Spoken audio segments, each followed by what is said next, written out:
Anusha, consultant and doctor Vijay's cosmetology and hair transplantation centre. ఈ రోజు మనం బ్రెస్ట్ ఆగ్మెంటేషన్ సర్జరీ తర్వాత ఏం జాగ్రత్తలు తీసుకోవాలో తెలుసుకుందాం. సో మనకి బ్రెస్ట్ ఆగ్మెంటేషన్ సర్జరీ అయిన వెంటనే ఒక సపోర్టింగ్ బ్రా అనేది ప్రొవైడ్ చేస్తాము. ఇది ఫస్ట్ 1 month అయితే డే అండ్ నైట్ కంటిన్యూస్ గా ఇది వేసుకోవాలి. బికాస్ ఆ సపోర్ట్ అండ్ ఆ టైట్నెస్ అనేది మనం ప్రొవైడ్ చేసి ఏదైతే మనం ఇంప్లాంట్ ప్లేస్ చేసామో అది మంచిగా పొజిషన్ లో ఉండడానికి ఈ సపోర్టింగ్ బ్రా అనేది యాక్ట్ చేస్తుంది. సో ఇది ఫస్ట్ 1 month మనం డే అండ్ నైట్ అనేది యూజ్ చేయాలి. నెక్స్ట్ మీకు ఫస్ట్ 10 days ఆర్ 1 week మీకు యాంటీబయాటిక్స్ అండ్ కొన్ని పెయిన్ కిల్లర్స్ ప్రిస్క్రైబ్ చేస్తాము.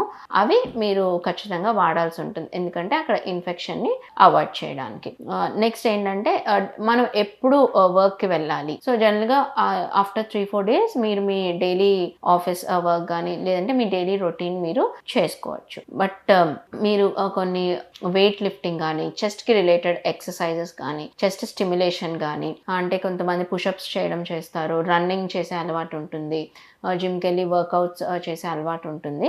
సో ఇవన్నీ మీరు ఫర్ అట్లీస్ట్ ఒక 1.5 to 2 months వరకు అవాయిడ్ చేస్తే బెటర్. బికాస్ లోపలంతా హీల్ అవ్వాలి, ఆ ఇంప్లాంట్ అనేది పొజిషన్ లో ఉండాలి అని అంటే ఈ ఎక్సర్సైజ్ అని అవాయిడ్ చేయాలి. నార్మల్ మీరు డైలీ వాక్ అనేది మీరు వెళ్ళొచ్చు, దానికి ఎటువంటి రిస్ట్రిక్షన్ అనేది లేదు. నెక్స్ట్ ఎలా పడుకోవాలి అని అంటే స్ట్రైట్ గా పడుకోవాలి. బోర్లా అయితే ఎటువంటి పరిస్థితుల్లో పడుకోకూడదు. అట్లీస్ట్ అటు ఇటు అనే కదలొచ్చు, కానీ బోర్లా పడుకోవడం మటుకు అవాయిడ్ చేయండి, పడుకోకూడదు. సో కంప్లీట్ ఈ సపోర్టింగ్ బ్రా మటుకు మీరు అట్లీస్ట్ ఒక 3 months అనేది వాడాలి. సో రిజల్ట్ అనేది మీకు ఎలా ఉంటుందంటే పర్మనెంట్ గా ఉంటుంది.